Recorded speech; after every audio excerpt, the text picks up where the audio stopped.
What is going on? I'm ZMOT. Today we've got Grenadiers loaded, and that is for a multitude of reasons. The first reason, of course, is that we've got the Grenadier Health Tribe. And I know Grenadiers have fallen out of fashion a little bit because of Bombardiers, but if you were watching this month in Boom, you saw a special treat for all of you out there who are Grenadier fans like I am. Grenadiers are one of the best troops. It's straight up. Doesn't matter what level they are, they crush bases, and I'm going to show you that. But more importantly, if you were watching and subscribed to the Boom Beach YouTubes, you saw this right here.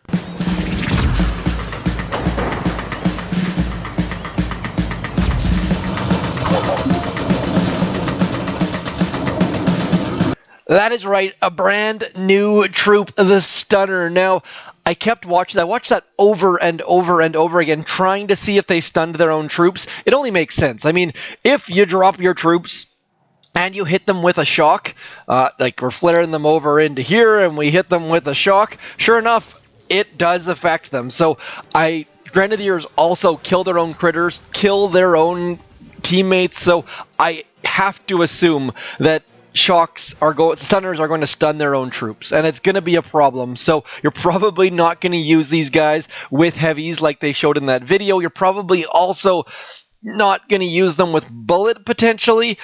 I personally like to use Grenadiers with Everspark. Now, one other thing I did check, by the way, is I was super excited to see if maybe, just maybe, we were getting those over the Mega Crab, because a new troop over the Mega Crab would be fantastically amazing, but as it turns out, no, we are not getting them over the Mega Crab. Now, why I like to use Everspark is she just kind of stays back, keeps the medics back, all of those critters come out, distract all sorts of defenses, and then we just kind of watch.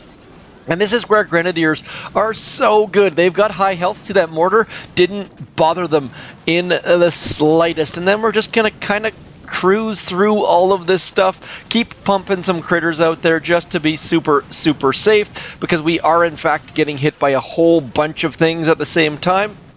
And Everspark is ready with some hacks if we need her to be, but realistically probably not going to need her to be. And now let's get rid of that boom cannon, because boom cannons and our dudes don't work super duper well. Also, all of those defenses that are under that sky shield doing all sorts of damage to our dudes, but they're coming through in no big deal, like just taking shots to the chins with no problems at all. So Grenadiers, fantastic troop. Now, Stunners, we don't know if they're actually going to do any damage. They might solely be a support troop, at which point we'll mix them in with some Bombardiers, and then possibly some Grenadiers, and then all sorts of magic will occur. So let me know what you're planning on using Stunners with, if you make those sort of plans. I personally don't make plans because I've got instant training. I know, a little bit of a humble brag right there. I hope that's not a humble brag. I will be mixing them with basically every possible troop, from heavies to riflemen to mechs. Now, I assume that mechs are going to be the absolute worst possible troop to go with the Stunners, but who knows? Now, the Shockeneers were amazing, and this is where I was talking about in my video yesterday. The idea of mixing different troop combos together, Supercell can do that quite easily to make new Prototroops. So if you have a suggestion or an idea of what you could mix to do things better, for example, Dr. Vitamin is just Speed Serum plus medics, and Shockeneer is just shocks plus, actually a bit more than just shocks. I do love their visualizations and sounds and all that sort of stuff, but you get the basic idea. A Stunner is not a new troop, it's just Grenadiers that throw shocks, but I love the fact that they're messing with those sorts of details, and I'm excited to have a new troop, even if it's the same troop rebranded ever so slightly. So we're going to barrage and artillery some things. Now, I also do realize that it's likely more useful to be using Bombardiers here. Bombardiers do have pinpoint accuracy. I like to mix some Bombardiers in with my Grenadiers, so just so you're not waiting quite so long for things to die. But for this purpose of this video, I figured we would come out with just Grenadiers, going back to our roots. And now, I did have a suggestion on my channel yesterday in the comments saying, hey, can you just take a little bit of range away from Bombardiers or add a little bit of range to the Grenadiers? And I would agree with that. If Grenadiers had a slight bit more range, they would be more useful, and they might be overpowered though, and at the same time, I kind of like it when things are overpowered.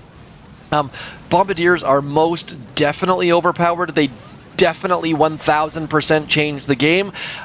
I don't know if that's for the better or the worse. I'll leave that up to you guys to decide, but Grenadiers level, and I'm doing a terrible job with them, by the way. This is not how you should be using Grenadiers, but they're still going to walk through all this stuff without a heck of a lot of difficulty.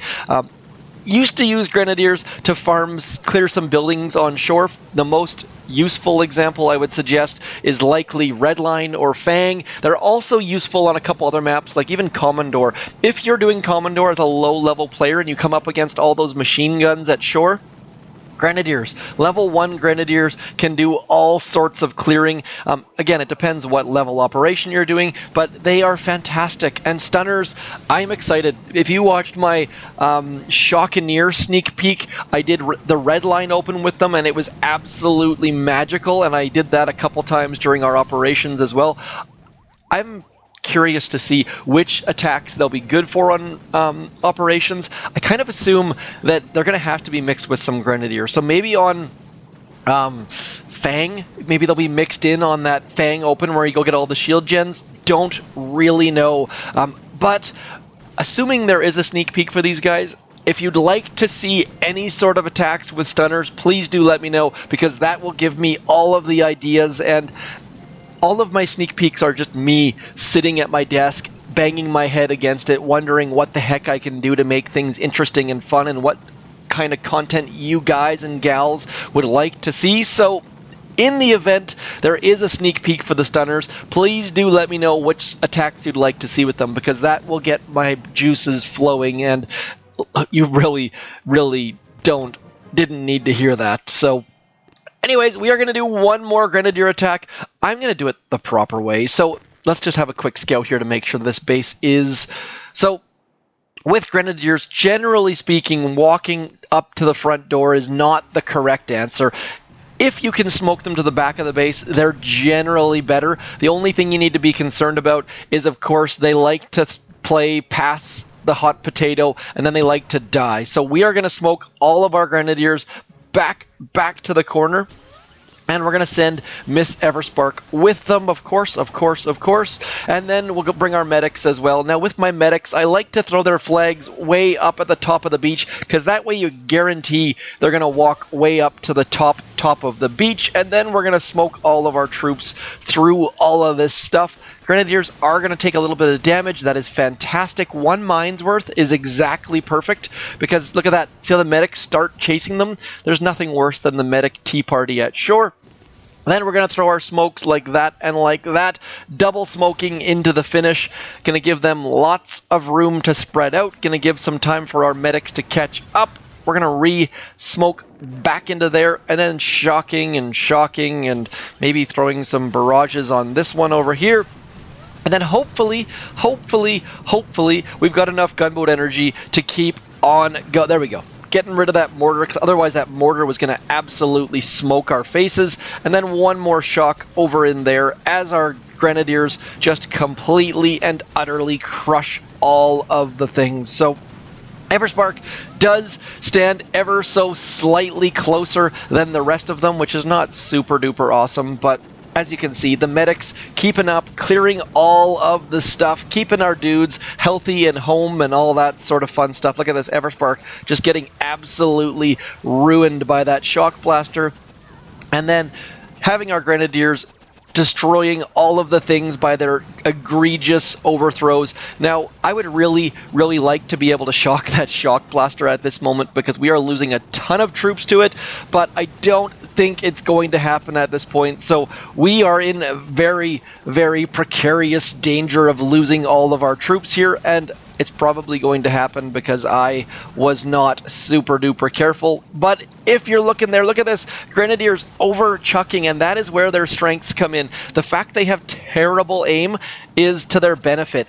I know it seems crazy when you first get them, but look at that. Down goes the shock blaster right about. Oh man, come on. Right about, there we go. I was slightly ahead of my time there, but they're going to miss, and they're going to miss poorly, and then they've managed to clear out everything behind the core. So if I would have planned this a little bit better, we probably would have been able to pick up the win, and we might still be able to pick up the win if we go over here and get that shield generator.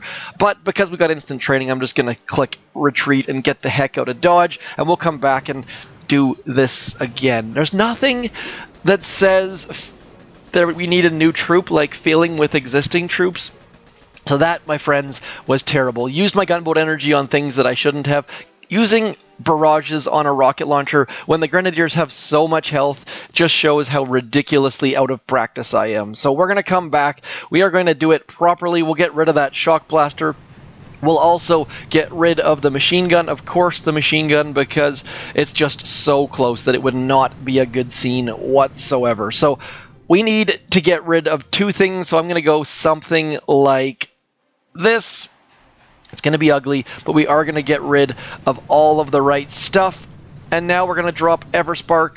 Let's go. Let's go for a walk. Hopefully not failing twice, because anytime I fail twice, it makes me way too sad. So we're going to flare all the way back after we drop our medics. We need to get these guys moving, but I keep missing those flares somehow, some way. Not entirely sure what the heck I'm doing, but I think that should be okay. Now, I hate failing, especially on my videos, but we are going to leave this in there. I have been doing my absolute best not to cut things out of videos because I feel like it's just not fair, not transparent, all that sort of stuff. So we are going to reflare back into there, throw some critters out, and that should get us going. Now, we're going to save our next bit of gunboat energy because I really need to get rid of that shock blaster this time. And at this point, we should be golden. It's going to be close, but as you can see there, we managed to do it. Now we're just going to throw our shock right about there, getting that boom cannon and shock launcher.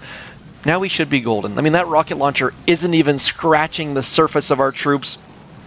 Like, it's amazing how much better this second attack is. Like, that first attack was awful. This attack, we should have basically zero issues getting rid of all of the things. It's crazy how different these attacks are. And that's where instant training really does come in handy. As we get a beep, let's get do not disturb on so we don't have to edit the video more than we have to. Look at that remote hack coming in handy, getting rid of that boom cannon, which is going to just open up this massive hole for our troops to clear all of the things. So do use Grenadiers, consider smoking them to the back, maybe scout. I am not known for scouting, that is for darn sure. Let's move over here just because. Doesn't hurt to get rid of the shield gens to save a little bit of time. Didn't really have to do this, but I figured, you know what, let's save a little bit of time for you, the fans, as we don't really need to burn through those shields. Burning through shields with Grenadiers, very possible, but if you don't have to, it's generally a better idea just to go over and get them. This person collecting all Iron Mega Crab statues. Mega Crab, the Life Leech Mega Crab is coming at the end of this month. It's in, I guess it's this week? No.